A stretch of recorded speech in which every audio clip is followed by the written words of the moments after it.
Assalamualaikum warahmatullahi wabarakatuh. Alhamdulillah sedulur, ketemu lagi dengan Berkah Family Official. Semoga kita semua diberikan kesehatan, kemurahan rezeki, dimudahkan segala urusan, dilancarkan usahanya. Semoga Allah memberikan keberkahan kepada diri kita, berkah umur kita, rezeki kita, keluarga kita juga diberi keberkahan. Sedulur, kali ini kita explore jalan-jalan ke pasar. Ini salah satu pasar di Sukoharjo, namanya Pasar Nggawok. Pasar ini bukan tiap hari ya, tidak setiap hari, karena pasar ini diadakan ketika pasar pon ya, pon ya, setiap pon itu awalnya seperti itu, tapi sekarang ditambah lagi dengan wage, jadi seminggu 2 kali ditambah wage. Misalnya hari Senin pon, misalnya paling pon wage, bukan wage, maaf, legi ya, legi, bukan wage karena habis pon kan wage, paling pon wage, legi ya, maaf ya. Jadi setiap pon dan legi itu pasaran. Tapi sekarang karena memang rame ya, rame, sekarang ditambah lagi setiap hari Minggu pasaran, hari pasar juga. Terlebih-lebih kalau pas minggu itu pas pon, masya Allah ramenya minta ampun.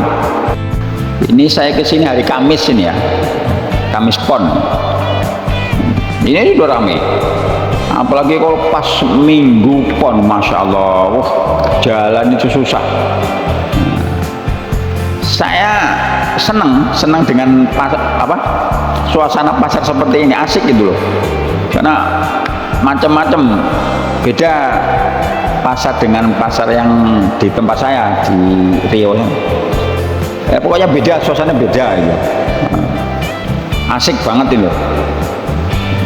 Jadi ya kebetulan ngajak anak, karena memang anak ini kita minta izin dari pondok, jadi pas datang ke sini dari pondok itu di Jawa Timur, kita bawa ke Solo, nah kita ajak jalan-jalan ke pasar, sambil membelikan, mungkin ada keperluan yang bisa dibeli di sini.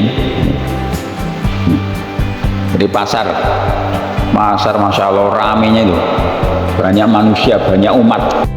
Pasar ini menjadi juga jalan rezeki, jalan rezeki.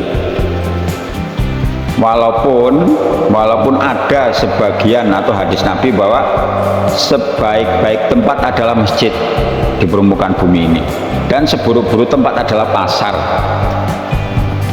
Jadi seburuk-buruk tempat pasar, sebaik-baik tempat masjid. Tapi juga ada riwayat yang mengatakan bahwa Nabi juga ke pasar, salah satunya untuk mengontrol supaya tidak ada kemaksiatan di dalam pasar, setidaknya mengurangi, tidak ada penipuan, tidak ada perampokan, tidak ada kemaksiatan lah pokoknya. Ya kalau sekarang ya mungkin orang alim ya, kalau sekarang tapi nggak ada lagi. Maka ada perlunya juga, ada bagusnya juga orang alim itu sekali-sekali ke pasar. Karena ya bisa jadi orang pasar itu awam tentang agama, ingin tahu masalah mungkin jual beli tapi dia tidak sempat ke masjid, tidak sempat, ya ada bagusnya juga ke pasar. Mungkin ketika itu, karena ada sebagian orang, kadang termasuk saya juga, ketika mengalami itu ada sesuatu yang ditanyakan kepada orang yang ahli, tapi pas setelah itu lupa gitu. Jadi kalau misalnya pedagang atau pembeli di pasar itu pasti ngalami itu kan terentek ingin tahu. Nah, pas kalau misalnya pas orang alim itu kan bisa langsung tanya. bukan ke pasar, selalu ke pasar itu bukan. Orang alim itu ada juga perlunya sekali-kali ke pasar untuk berinteraksi, untuk ya apa, berkunjung atau bersilaturahmi dengan masyarakat, dengan umat. Ini perlunya pasar, karena pasar juga jalan rezeki. Sebagaimana Sayyidina Abdurrahman bin Auf itu ketika pertama kali hijrah itu ditawarkan oleh salah seorang Ansor harta. Nah, lebih kurang begini, wahai saudaraku, kata orang Ansor nih, aku punya banyak harta, banyak tanah, jadi aku putusan, aku infakkan kepadamu bagi dua, harta aku bagi dua, dan kebetulan istriku dua. Nanti mana yang kamu mau, kemudian aku cerai, kemudian setelah sudah idahnya sudah selesai, kamu nikahi dia. Sampai seperti itu loh persaudaraan yang dibuat oleh Kanjeng Nabi, sampai merasakan seperti itu, memang seakan-akan lebih dari saudara kandung, seakan-akan sampai harta bagi dua, istri bagi dua, itu kekayaan dibagi dua. Lah kalau sekarang kan enggak, maaf kakak beradik saja kan, kalau waktu kecil ya mungkin bisa bagi dua begitu, kalau udah dewasa seperti ini jarang ada ceritanya harta dibagi dua. Kadang masih juga hitung-hitungan kok, hitung-hitungan itu utang piutang dalam kakak beradik keluarga masih hitung. Tapi ini sahabat ini, seorang Ansor ini seperti itu, dia membagi dua dengan saudara yang baru diputuskan, yang baru dibuat oleh Kanjeng Nabi. Tapi apa jawab Sayyidina Abdurrahman bin Auf? Tidak, aku nggak sentuh. Pokoknya aku nggak menerima yang kamu berikan itu, maksudnya gitu. Pokoknya sekarang tunjukkan aku di mana pasar. Tunjukkan aku aja di mana pasar. Aku nggak perlu seperti yang kau berikan itu, enggak. Tunjukkan aku di mana pasar itu. Maka ditunjukkan pasar. Nah, itu dia berusaha, berniaga. Sehingga sahabat Abdurrahman bin Auf ini menjadi salah seorang sahabat yang kaya, yang terkaya, bahkan yang kaya pokoknya. Nah, ini dari seorang sahabat yang kaya di kala itu. Di pasar itu ya memang termasuk ya jalan rezeki, bertemunya umat dan lain sebagainya. Jadi bukan hanya semata-mata bahwa memegang satu hadis bahwa tempat yang paling terbaik itu masjid, di makan bumi tempat yang terburuk itu pasar, ya betul. Tapi ada hal-hal lain, ada status lain mengenai pasar ini. Kita akan bertemu banyak orang, banyak karakter di situ. Ada transaksi jual beli di situ. Karena transaksi itu kebanyakan di pasar. Jual beli itu ya kebanyakan di pasar. Jadi pentingnya seperti itu. Jadi sangat penting juga, ya penting juga kita itu ya sekali-sekali ke pasar. Walaupun kita tidak selalu ke pasar, tidak ada keperluan pasar, sekali-sekali boleh kita ke pasar.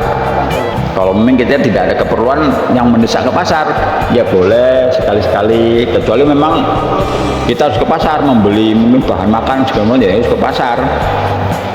Ya, kalaupun kita tidak ada keperluan, boleh sekali-kali ke pasar untuk membeli sesuatu yang mungkin tidak pokok, ya boleh. Mungkin membeli buah atau membeli apa gitu. Dan kita di situ akan bertemu banyak orang, banyak umat, bermacam-macam karakter. Di samping itu juga ada kewajiban lain. Kalaupun kita ke pasar itu, menyampaikan perkara yang hak, perkara yang benar. Apa itu? Yaitu perkara agama. Karena memang kita sebagai manusia itu memang memiliki sifat pelupa. Sifat pelupa memang sifat kita, manusia itu. Jangankan yang sudah berumur, yang masih muda-muda saja, yang katanya pikirannya fresh, otaknya fresh, itu sih kadang masih ada sifat lupanya. Yaitu makanya kita dianjurkan, diperingatkan untuk saling ingat mengingatkan. Dalam Al-Quran disebutkan, a'udzubillahi minasyaitonirrajim, wa man ahsanu qawlan mimman da'a ilallah wa amila sholihah wa qala innani minal muslimin. Yang mafhumnya lebih kurang, dan siapakah yang lebih baik agamanya daripada orang yang menyeru kepada Allah, menyeru kepada agama Allah dan beramal soleh, dan dia berkata aku termasuk orang-orang yang berserah diri. Maksudnya Islam, Muslim. Itu Quran surah Fusilat ayat 33. At-Tatsir itu menyampaikan bahwa siapa saja manusia atau orang yang menyeru atau mengajak kepada agama Allah dengan cara apa saja, maka dia itu berhak mendapat kehormatan, kegembiraan atau berita gembira dan pujian seperti yang disebutkan dalam ayat di atas itu tadi. Ayat tadi itu. Misalnya itu para nabi yang berdakwah menyampaikan dengan mukjizatnya. Kemudian para ulama, orang alim itu dia berdakwah menggunakan dalil dan hujahnya. Para mujahid dia berdakwah dengan pedangnya. Muazin berdakwah dengan azannya. Ahli zikir berdakwah dengan suluk-suluknya itu. Siapa saja akan mendapatkan kebaikan, kehormatan dari ayat itu tadi. Dia lebih baik, maksudnya baik agamanya. Dimana kan hadis kan, sampaikan dariku walaupun satu ayat. Kita sampaikan saja apa yang kita tahu, apa yang kita bisa sampaikan. Orang menyampaikan perkara hak, perkara agama itu merupakan satu hal yang luar biasa. Nah, karena kalau sekarang zamannya itu sangat banyak orang menyampaikan kehebatan teknologi, kecanggihan teknologi, maksudnya gemebiarnya dunia itu, keduniaan itu. Itu disampaikan di mana-mana, secara langsung di TV, di HP, segala iklan itu loh. Kita menyampaikan kehebatan, kecanggihan bulan. Iklan apa? Iklan teknologi, iklan kesehatan, semuanya itu menyampaikan hal itu, hebatnya itu. Nah, itu. Tapi kok ada orang, sebagian orang menyampaikan kehebatan Allah, itu kan jarang. Nah, itulah diapresiasi oleh Allah SWT, merupakan suatu yang luar biasa. Kita menyampaikan kepada saudara kita, kepada tetangga kita, kepada orang lain, menyampaikan misalnya pentingnya sholat, apalagi itu, dan mesti itu akan mendapat tantangan, artinya cobaan yang berat. Kadang kita nggak tahu latar belakang orang yang kita sampaikan, ternyata lebih pandai. Ya enggak apa-apa yang kita nyampaikan. Kalau di internet lebih pintar, ya kita minta ajari. Dalam ayat terakhir itu, maksudnya ayat tadi itu, bait terakhir itu ada waqala innani minal muslimin. Sesungguhnya dia berkata bahwa aku termasuk orang-orang muslim, orang yang berserah diri kepada Allah SWT. Ahli tafsir memaknai bahwa seorang muslim itu hendaknya tuh maunya bangga dengan keislamannya dan yakin bahwa keislaman itu merupakan kemuliaan baginya. Jadi bukan hanya Islam yang penting sudah sadar, tapi Islam kita itu dengan kebanggaan, dengan kepercayaan diri, dengan kebanggaan, bangga bahwa kita itu Islam, kita ditakdirkan Islam itu harus bangga, harus bersyukur luar biasa. Tapi ya juga kita diingatkan, dengan kita dijadikan Islam, terus kita bisa menyampaikan hal agama, kita nggak boleh sombong, nggak boleh kita sombong dalam hal ini. tapi kita cukup bangga kita dijadikan sebagai orang Islam. Jadi sedulur, itu tadi jalan-jalan kita, eksplor kita ke pasar Gawok namanya, yang ada di Kabupaten Sukoharjo, Jawa Tengah.